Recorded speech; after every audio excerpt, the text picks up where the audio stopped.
Welcome to Da Nang. Welcome to another rainy day. This is reality right now. Look at this banh mi stand here. 20,000 dong for grilled pork banh mi? Oh, interesting. I've not tried it yet. Just been to the Z Coffee again. I'm gonna take a stroll now here towards Aussie Bistro and going to the beach. Checking out the beach if I can cross at some point. So this street is not the best if it's raining and you want to walk, because it's hard to walk on the street here, by the way. Look at this.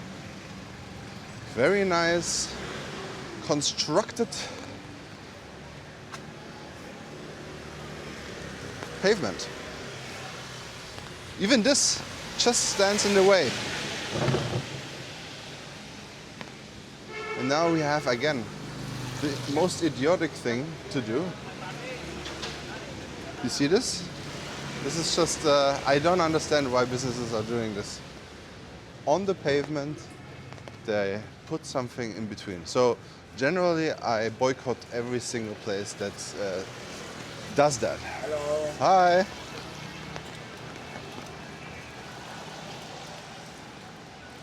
Now we are here at the beautiful ramen place here. I love this ramen. Hello. This is my favorite ramen in Da Nang. It's called, I don't know what it's called, but it is here. I have it in the map, in the Google Maps guide. I think there are even Japanese chefs there. I'm not sure, but it tastes so good. And it's right next to the Aussie Bistro here. So right after a good ramen, especially when this weather is going on, like this is the time you want to have ramen. And you see sunshine, not sunshine bloke, Papa bloke in there.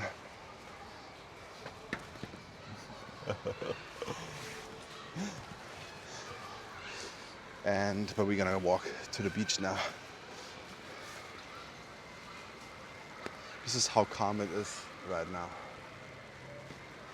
You know what? I want to check out what's going on with this one restaurant we saw the last time, and I really want to know how far they are, because it looks like they are going to be done very quick. This also, it's a coffee shop. Very simple, but if it's good coffee, if it's nice people, you don't have to have fancy stuff. Look at this. It's going to be Tang Pizza. And I think they're going to be done soon. Interesting.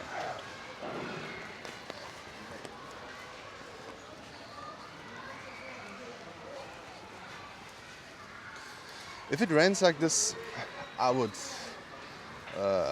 want to go again. Flying over to Thailand. We might do it. I'm not sure. I'm not sure. But I really don't like rain like this. It's still okay if you compare it to the west. It's not cold. I still have my shorts on. But yeah, it's annoying. And there's not that much to do when it's raining. So for vacation, it's very dangerous to do it in this time of the year. But whoever was there last week was very lucky. It was very, very lucky. Yeah, check this out. It's gonna be a very nice looking restaurant. I hope it will taste as good as it looks. Let's walk to the beach. I want to check out the beach right now. We already walked here last time, but we're gonna go straight to the beach now. Now you see here again, you can't walk on the pavement here. Why?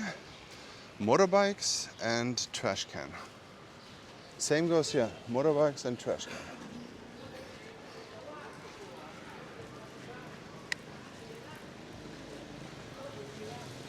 I feel like Nha Trang has it better in the tourist area. I get it if it's somewhere in the city center and no one walks anyways and everyone drives with motorbikes, but this is a tourist area here. So people want to walk around. But then you have this dumb thing. Like, there is some space, but like, for example, here in between those two businesses, there's a stupid thing, and I would never go into this business. Look at this. Why do you do this? Like there's even, look at this. They closed down the area just to, no one can walk there. Same goes with this. Why do you build a wall here on the pavement? I'm wondering, maybe someone who is from Da Nang can tell me, is it even legal to be on the pavement? Or is the pavement not a pavement, but just storefront? Because sometimes in Hanoi, for example, if the police comes and you know all those plastic stools in the beer street, they all have to stand up and remove the plastic stools from the pavement. I'm wondering if the pavement here is public or is it business?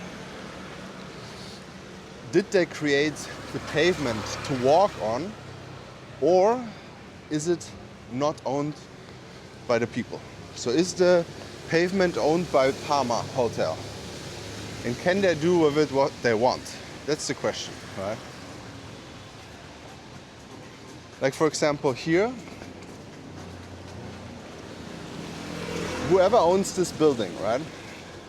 Or the land here, they're constructing something. Do they have the right to put the bricks onto that pavement?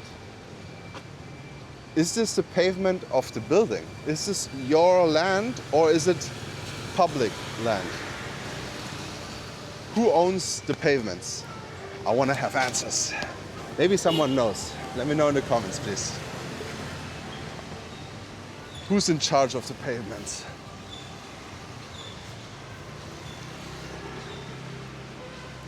I will definitely put my Vietnamese son into politics and he will become a pavement instructor of the country.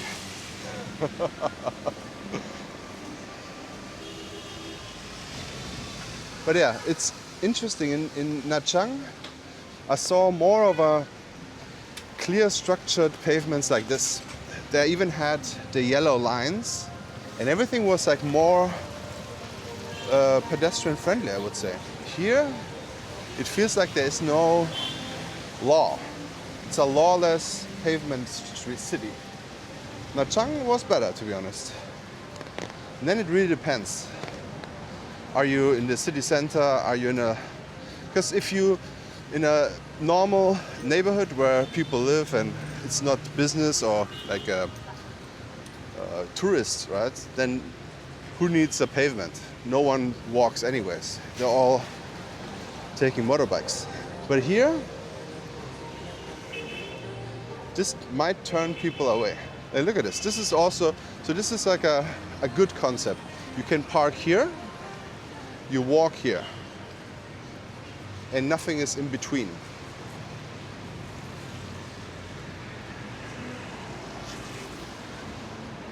But here again, you see some flower pots on the pavement. Why do there have to be flowers there? Why are there flowers?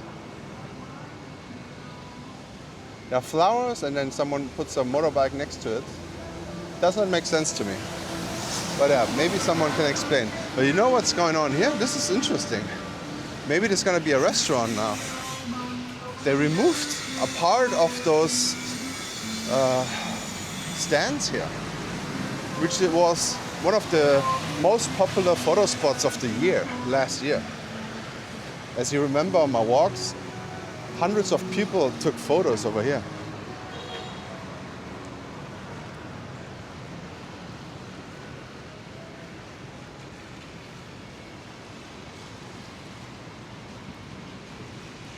The ocean looks very rough, but kind of beautiful too. And it feels everything gray at the moment. Gray and very light.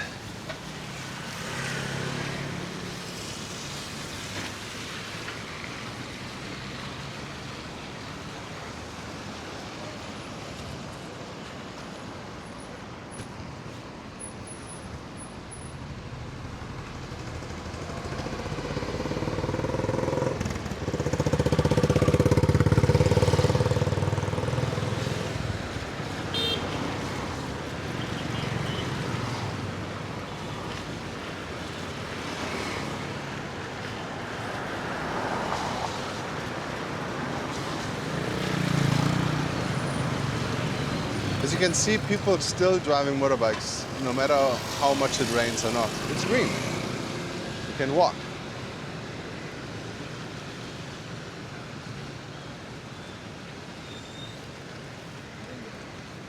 I also talked with another business owner today, and now I understand a little bit more why the prices went up. So it's not so what he explained to me, there are different types of businesses here in Vietnam.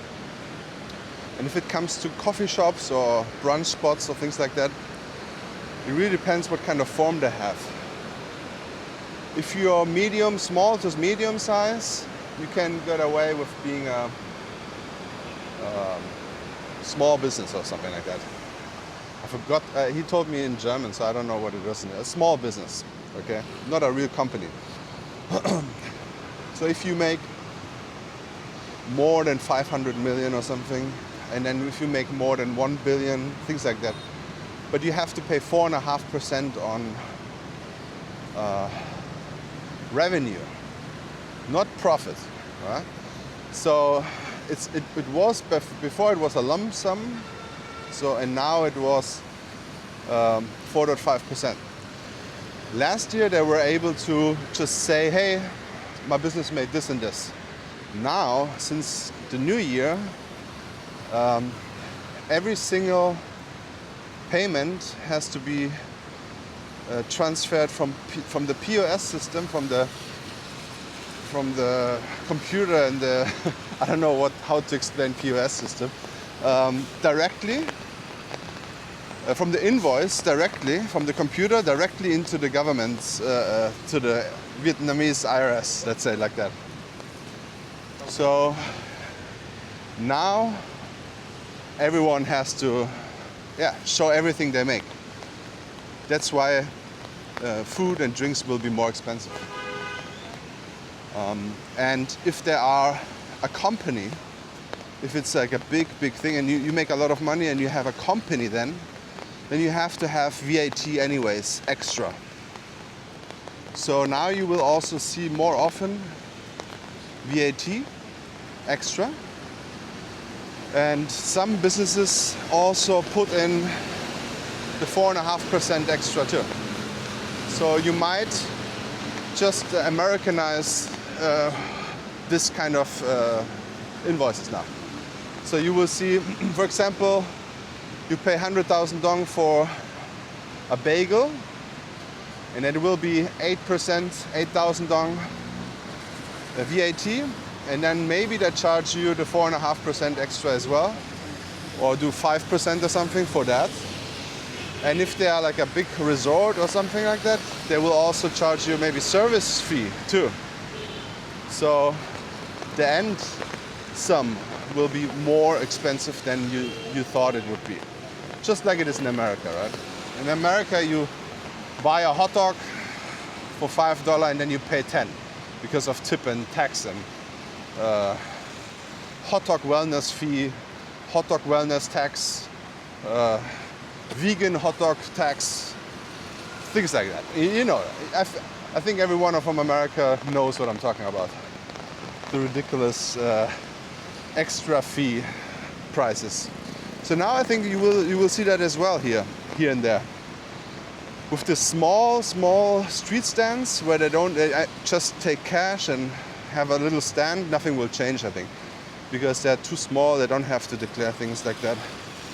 But yeah, those nice little brunch spots, they will be all more expensive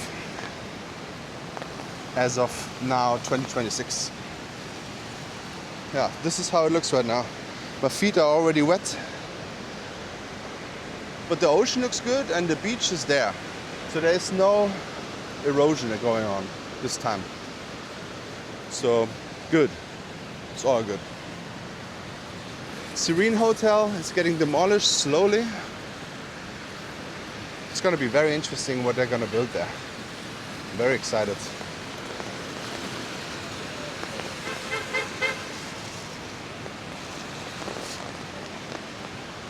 Alright guys, thank you so much for watching. Please check out this video here and see you in the next one.